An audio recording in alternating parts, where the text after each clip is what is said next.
Good morning friends, कैसे हैं आप लोग। उम्मीद करते हैं अच्छे होंगे। फ्रेंड्स, आप सभी का हमारी इस YouTube channel Yogendra classes Jamuna में बहुत बहुत स्वागत है। फ्रेंड्स, आज की इस वीडियो में हम कक्षा 12वीं की भूगोल का चैप्टर नंबर 1 जिसका नाम है मानव भूगोल प्रकृति एवं विषय क्षेत्र, इस चैप्टर को लेकर उपस्थित हुआ हूँ। फ्रेंड्स, इस चैप्टर से जितने भी मोस्ट इम्पोर्टेंट क्वेश्चन आपके बोर्ड एग्जाम 2025-26 के अनुसार महत्वपूर्ण हो सकते थे, उन सभी प्रश्नों को हमने इस वीडियो में कवर किया है। तो प्लीज़ वीडियो पर शुरू से लेकर अंत तक बने रहिएगा और अगर वीडियो पसंद आए तो वीडियो को लाइक और दोस्तों में शेयर जरूर करिएगा। तो चलिए फ्रेंड्स, बिना किसी देरी के वीडियो को स्टार्ट करते हैं और देखते हैं हमारा आज का पहला प्रश्न। हमारा जो पहला प्रश्न है वो है मानव भूगोल को परिभाषित कीजिए। ठीक है, मानव भूगोल को परिभाषित कीजिए। फ्रेंड्स, मानव भूगोल वह विज्ञान है, क्या है मानव भूगोल, क्या है एक विज्ञान है। ठीक है, वह विज्ञान है जिसके अंतर्गत प्राकृतिक, पर्यावरण और मानव के बीच संबंधों का अध्ययन किया जाता है। ठीक है, तो प्रकृति का मतलब होता है, प्रकृति का मतलब होता है, चाहे हम प्रकृति बोले उसको, चाहे हम भौतिक बोले, दोनों एक ही चीज़ है।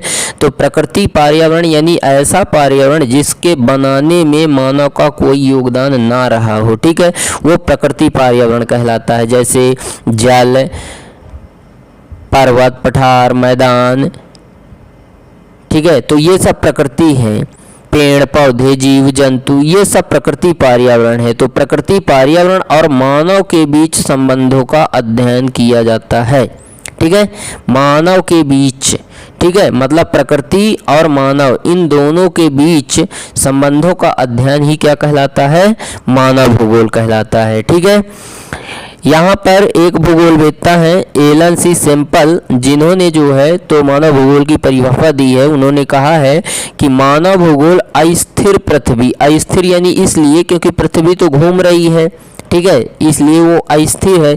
इसलिए यहाँ पे कहा गया है अस्थिर पृथ्वी और क्रियाशील मानव के बीच परिवर्तनशील संबंधों का अध्ययन है। ठीक है, मतलब अस्थिर पृथ्वी, पृथ्वी घूमती है तो बदलाव होना ही है। ठीक है, और क्रियाशील मानव, मानव क्या है, मानव हमेशा क्रियाशील होता है क्योंकि वो कुछ ना कुछ कार्य करता रहता है। ठीक है, तो अस्थिर पृथ्वी और क्रियाशील मानव के बीच परिवर्तनशील संबंधों का अध्ययन ही क्या है, मानव भूगोल है। ठीक है, एलन सी सेम्पल के अनुसार। ठीक है फ्रेंड्स, अगला वाला प्रश्न देख लेते हैं। हमारा जो अगला प्रश्न है, प्रश्न नंबर 2, वो है मानव भूगोल के क्षेत्रों के नाम बताइए। मानव भूगोल के जो क्षेत्र हैं उनके नाम बताने हैं। ठीक है, तो मानव भूगोल के जो क्षेत्र हैं वो निम्न हैं, जिनमें से पहला है व्यवहारवादी भूगोल। ठीक है, दूसरा है सामाजिक कल्याण का भूगोल, तीसरा है अवकाश भूगोल, अगला है सांस्कृतिक भूगोल, ऐतिहासिक भूगोल, सैन्य संसाधन, कृषि भूगोल, उद्योग, पर्यटन भूगोल, अंतर्राष्ट्रीय व्यापार का भूगोल। ठीक है, तो ये जो है मानव भूगोल के उप क्षेत्र हैं। फ्रेंड्स, व्यवहारवादी भूगोल में मानव के व्यवहार का अध्ययन किया जाता है। सामाजिक कल्याण में समाज के जो है तो विकास का अध्ययन, समाज की आय का अध्ययन, उसके कार्यों का अध्ययन किया जाता है। अवकाश भूगोल में छुट्टियां वगैरह जब लोग बिताने जाते हैं इधर उधर, तो उस समय का भूगोल अवकाश भूगोल होता है। और सांस्कृतिक भूगोल में मानव का रहन सहन, खान पान, वेशभूषा, ठीक है, उसका मान सम्मान, ठीक है, ये सब जो है सांस्कृतिक भूगोल में। और ऐतिहासिक भूगोल में क्या होता है, मतलब जो है तो बीती हुई घटनाओं का इसमें अध्ययन किया जाएगा। ठीक है, जैसे कि जो है तो ऐतिहासिक भूगोल अपन उसको बोलेंगे जो जैसे कि मतलब पर्वत कब बने, पहाड़ कब बने, ठीक है, उसका अध्ययन किया जाएगा, कैसे बने वो, तो वो ऐतिहासिक भूगोल के अंतर्गत आएगा। जबकि सैन्य भूगोल की अगर हम बात करें तो सैन्य भूगोल में सेनाओं का अध्ययन किया जाता है। ठीक है, और संसाधन भूगोल में तो जो है तो संसाधन होते हैं, जैसे जल संसाधन है, मृदा संसाधन है, ठीक है, तो इनका अध्ययन किया जाएगा संसाधन भूगोल में। कृषि भूगोल में केवल कृषि के प्रकारों का अध्ययन किया जाएगा। उद्योग भूगोल में जो है तो उद्योगों, कंपनी, कारखानों के बारे में अध्ययन किया जाएगा। पर्यटन भूगोल में जो है तो लोग जब जो है तो पिकनिक में जाते हैं या घूमने के या आनंद प्राप्त करने के उद्देश्य से किसी स्थान पर जाएं और वहां का अध्ययन करें, वो पर्यटन भूगोल कहलाएगा। और अंतर्राष्ट्रीय व्यापार का भूगोल यानी कि अंतर्राष्ट्रीय यानी कि विदेशी, यानी एक देश से दूसरे देश में जा कर के व्यापार करने के बाद जो वहाँ का भूगोल बनता है उसी है अंतर्राष्ट्रीय व्यापार का भूगोल कहेंगे, ठीक है। तो इस प्रकार से फ्रेंड्स अगला वाला प्रश्न देखते हैं। अगला नंबर हमारा जो प्रश्न है, प्रश्न नंबर 3, वो है मानव भूगोल के विषय क्षेत्र पर टिप्पणी लिखिए, ठीक है। मानव भूगोल का विषय क्षेत्र, ठीक है। तो मानव भूगोल के विषय क्षेत्र का मतलब ये होता है कि मानव भूगोल में किन किन विषयों का अध्ययन किया जाता है, सीधी सी बात है, ठीक है। तो मानव भूगोल के विषय क्षेत्र में मानव और प्रकृति के बीच संबंधों का अध्ययन किया जाता है। इसके अलावा मानव के सामाजिक एवं आर्थिक भिन्नताओं का भी अध्ययन किया जाता है। आर्थिक भिन्नता यानी कि जैसे कि मानव जो है तो सभी मानव की जो आर्थिक आय होती है वो सबकी अलग अलग होती है और सबकी आर्थिक आय कमाने का जो तरीका होता है वो भी अलग अलग होता है, इसीलिए आर्थिक भिन्नता का अध्ययन किया जाता है। तथा पृथ्वी पर जो भी मानवीय क्रियाकलाप दिखते हैं, यानी मानव के जो कार्य किए हुए हैं, जैसे मानव ने खान खोद लिया, मानव ने जो है तो घर बना लिया, ठीक है, मानव ने सड़क बना ली, तो ये जो मानवीय क्रियाकलाप दिखते हैं उन सभी को मानव भूगोल के विषय क्षेत्र में ही शामिल किया जाता है, ठीक है। उसके अलावा मानव भूगोल के विषय क्षेत्र में मानव की आर्थिक क्रियाएं भी सम्मिलित होती हैं, जनसंख्या का वितरण भी सम्मिलित होता है कि मतलब आर्थिक क्रियाएं यानी कि पैसा कमाने के लिए जो है तो की गई क्रियाएं आर्थिक क्रियाएं कहलाती हैं। तो मानव कौन कौन सी आर्थिक क्रियाएं करता है, मानव जैसे लकड़ी काटता है, खदान खोदता है, ठीक है, तो ये जो है तो आर्थिक क्रियाएं, कृषि करता है, मत्स्य पालन करता है, ये सब आर्थिक क्रियाएं हैं, ठीक है। आगे है जनसंख्या का वितरण, मतलब सभी जगह जो जनसंख्या है वह एक समान नहीं है। जहाँ की जलवायु उसके जीवन जीने के अनुकूल है वहाँ पर जनसंख्या सबसे ज़्यादा होएगी, ठीक है। उसके अलावा जो है तो मानव भूगोल के क्षेत्र में उनके मानव के नगर का आकार का, प्रकार का और उनकी संस्कृति का अध्ययन भी किया जाता है उसी में, मानव भूगोल के विषय ही क्षेत्र में।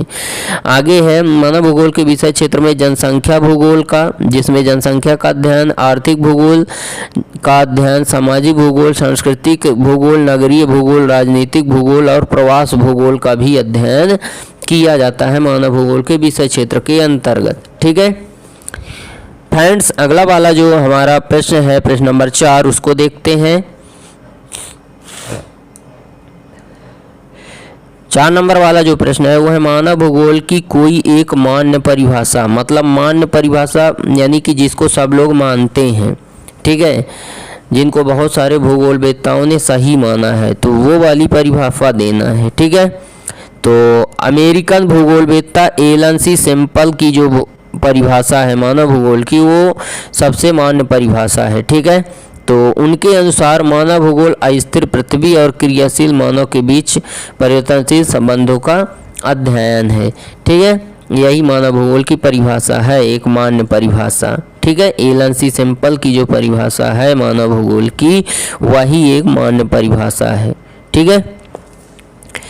अगला वाला फ्रेंड्स देखते हैं प्रश्न नंबर 5, पर्यावरणीय निश्चयवाद क्या है, ठीक है।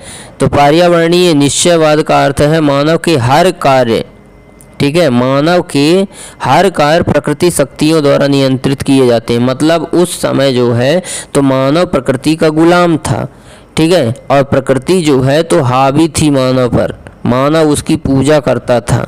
इस समय जो है मानव प्रकृति का गुलाम था, इसी को पर्यावरणीय निश्चयवाद कहते हैं, ठीक है। अगला जो प्रश्न है प्रश्न नंबर 6 वो है संभाववाद क्या है, लिखिए। तो फ्रेंड्स, संभववाद शब्द का सर्वप्रथम प्रयोग फ्रांसीसी विद्वान लुसियन फेब्रे ने 1922 ईस्वी में किया था। ठीक है, संभववाद शब्द का प्रयोग सर्वप्रथम किसने किया था? फ्रांसीसी विद्वान लुसियन फेब्रे ने 1922 में किया था। उनकी एक प्रसिद्ध पुस्तक थी जिसका नाम है ज्योग्राफिकल इंट्रोडक्शन ऑफ हिस्ट्री। ये उनकी जो है तो एक उनके द्वारा लिखी गई पुस्तक है। ठीक है, जिसमें उन्होंने यह लिखा था कि मनुष्य ही सर्वोपरि है। मतलब उसने मनुष्य को महान माना, मनुष्य को सब कुछ माना। जैसे पर्यावरणीय निश्चयवाद में मनुष्य को सब कुछ नहीं माना गया है, प्रकृति को माना गया है, तो संभववाद में मनुष्य को सब कुछ माना गया है। ठीक है, उन्होंने बताया कि प्रकृति में परिवर्तन कर सकता है तो केवल मनुष्य ही है, प्रकृति को रोक सकता है तो मनुष्य ही है, और नदी पर बांध भी बना सकता है, नदी की दिशा को मोड़ भी सकता है, यानी जो भी कुछ है वह सब मनुष्य ही है। ठीक है, अर्थात इस समय मानव जो है तो प्रकृति का गुलाम नहीं है, बल्कि प्रकृति को जो है अपना गुलाम बना लिया है। ठीक है, उसके बाद अगला वाला जो प्रश्न है, प्रश्न नंबर 7, वो है नव निश्चयवाद क्या है। ठीक है फ्रेंड्स, अभी हमने जो है तो 2 क्वेश्चन ऊपर बताए थे, जैसे ये पर्यावरणीय निश्चयवाद हो गया, दूसरा है संभववाद क्या है, और अब तीसरा देख रहे हैं नव निश्चयवाद। ठीक है, नव निश्चयवाद क्या है? तो नव निश्चयवाद रुको और जाओ चाहे बोले चाहे नव निश्चयवाद बोले, दोनों एक ही चीज़ है। ठीक है, तो इसका अर्थ यह है कि अगर मानव प्रकृति नियमों को ना माने, ठीक है, जैसे जो है तो नव निश्चयवाद में जो है तो मानव अगर प्रकृति के नियमों को नहीं मानता है फिर भी वह प्रकृति पर विजय प्राप्त कर सकता है। पर्यावरणीय निश्चयवाद, इसमें मानव जो है तो प्रकृति का गुलाम था। ठीक है, प्रकृति के अनुसार ही चलता था, प्रकृति की पूजा भी करता था, परंतु नव निश्चयवाद में यह कहा गया है कि अगर मानव प्रकृति की पूजा ना करे, उसके नियमों को ना माने, फिर भी वो उस पर विजय प्राप्त कर सकता है, लेकिन भविष्य में उसको नुकसान हो सकता है, क्योंकि अगर आप प्रकृति के अनुसार नहीं चलेंगे तो आपके विनाश का कारण बन सकती है। ठीक है, प्रकृति।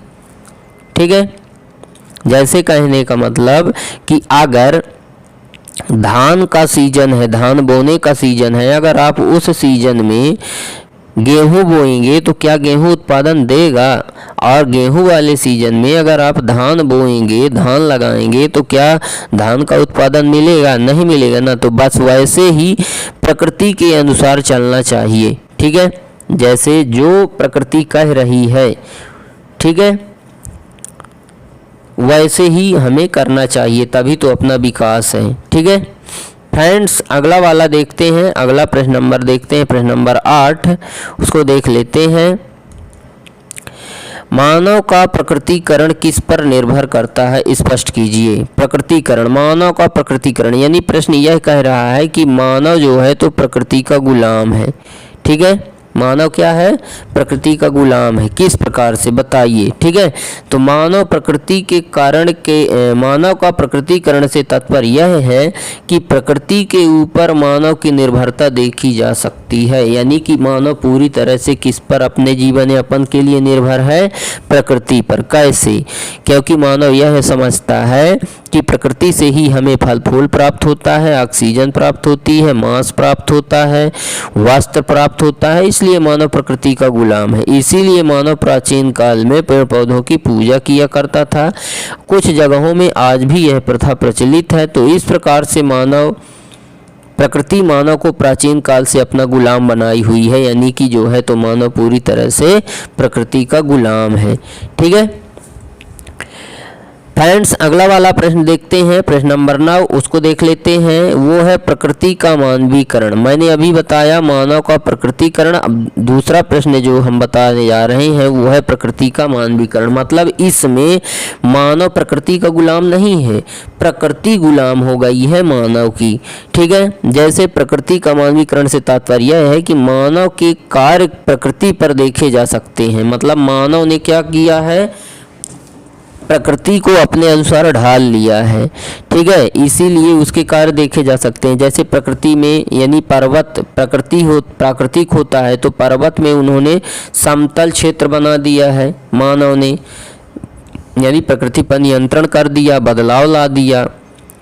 मैदान भी एक प्रकृति होता है, तो मैदान में भी उन्होंने स्वास्थ्य केंद्र खोल दिए, घर बना लिए, आवास बना लिए, कृषि योग्य भूमि बना लिए वहाँ पे, ठीक है।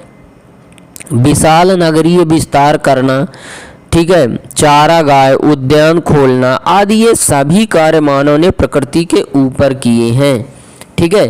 तो प्रकृति जो है मानव को अवसर देती गई और मानव उसका लाभ उठाता गया।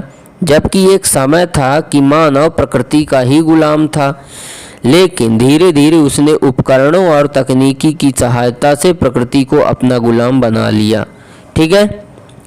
उसके बाद अगला प्रश्न देखते हैं फ्रेंड्स। अगला हमारा जो प्रश्न है, प्रश्न नंबर 10, वो है मानव भूगोल की महत्वपूर्ण शाखाओं का वर्णन करना है, ठीक है। तो मानव भूगोल की प्रमुख जो शाखाएं हैं वो निम्न है। पहली शाखा है सामाजिक भूगोल। सामाजिक भूगोल मानव भूगोल की एक महत्वपूर्ण शाखा है। इसमें मानव के समूहों का और पर्यावरण के बीच संबंधों का अध्ययन किया जाता है। मतलब सामाजिक भूगोल में किसका अध्ययन होएगा? मानव के समूह और पर्यावरण के बीच संबंधों का अध्ययन होएगा, ठीक है। वहीं पे जो है मानव भूगोल की अगली जो शाखा है वो है नगरीय भूगोल। नगरीय भूगोल में नगर के स्थान का, नगरों की उत्पत्ति का, उनकी वृद्धि एवं विकास का, उनके कार्य एवं आर्थिक प्रक्रियाओं का अध्ययन किया जाता है, ठीक है। मतलब नगरों की उत्पत्ति कैसे हुई, उनका वृद्धि कैसे हुई, उनका विकास कैसे हो रहा है, उनके कार्य क्या हैं, उनकी आर्थिक प्रक्रियाएं क्या हैं, इन सभी का अध्ययन नगरीय भूगोल के अंतर्गत किया जाता है, ठीक है। मानव भूगोल की अगली जो शाखा है वो है राजनीतिक भूगोल, ठीक है। राजनीतिक भूगोल में राष्ट्रों एवं राज्यों की सीमाओं के विस्तार का अध्ययन किया जाता है। राष्ट्र एवं राज्यों की जो सीमाएं हैं उनके विस्तार का अध्ययन किया जाता है। उनके शासित भूभागों का अध्ययन किया जाता है राजनीतिक भूगोल में। अगली जो शाखा है वो है आवास भूगोल, ठीक है। इसमें पृथ्वी की सतह पर मानव द्वारा निर्मित आवासों का अध्ययन किया जाता है कि मानव किस किस प्रकार के आवास बनाकर रह रहा है और कहाँ कहाँ आवास बनाया है, सबसे ज़्यादा आवास कहाँ बने हैं, इन सब चीज़ों का अध्ययन जो है आवास भूगोल में किया जाता है। इसके अलावा जो है तो कितने नगर में है, कितने गाँव में आवास बनाकर रह रहे हैं, उन सभी के अध्ययन किया जाता है, ठीक है, आवास भूगोल में। वहीं पे मानव भूगोल की अगली अगर हम शाखा की बात करें वो है जनसंख्या भूगोल। जनसंख्या भूगोल में जनसंख्या का वितरण का अध्ययन, घनत्व का अध्ययन, जन्म दर एवं मृत्यु दर का अध्ययन किया जाता है, ठीक है। घनत्व का, जन्म दर, मृत्यु दर, उसकी साक्षरता, लिंगानुपात, प्रवास, जनसंख्या वृद्धि जैसी जो विशेषताएं हैं उन सभी चीज़ों का अध्ययन जनसंख्या भूगोल के अंतर्गत किया जाता है, ठीक है। वहीं पे जो है आगे देखते हैं हमारा मानव भूगोल की जो अगली शाखा है वो है आर्थिक भूगोल, ठीक है। आर्थिक भूगोल में मानव की आर्थिक क्रियाओं का अध्ययन किया जाता है, ठीक है। यानी कि पैसा कमाने के लिए की गई क्रिया आर्थिक क्रिया होती है। तो मानव किस किस प्रकार से क्रिया करता है पैसा कमाने के लिए, उसका अध्ययन आर्थिक भूगोल में किया जाता है। उनके द्वारा उत्पादित वस्तुओं का वितरण तथा वस्तुओं के विनिमय का भी अध्ययन आर्थिक भूगोल में किया जाता है। तो इस प्रकार से फ्रेंड्स उम्मीद करते हैं कि आपको हमारा यह वीडियो पसंद आया होगा। वीडियो अगर पसंद आया है तो वीडियो को लाइक करें, दोस्तों में शेयर करें, और अगर आप हमारे चैनल पर नए हैं तो चैनल को सब्सक्राइब करें एंड बेल आइकन भी प्रेस करें ताकि हमारी नई नई वीडियो की नोटिफिकेशन आपको सबसे पहले मिले। तो दोस्तों आज के लिए बस इतना ही। मिलते हैं आप सभी लोगों से नेक्स्ट वीडियो में नेक्स्ट टॉपिक के साथ। तब तक के लिए जय हिंद, वंदे मातरम।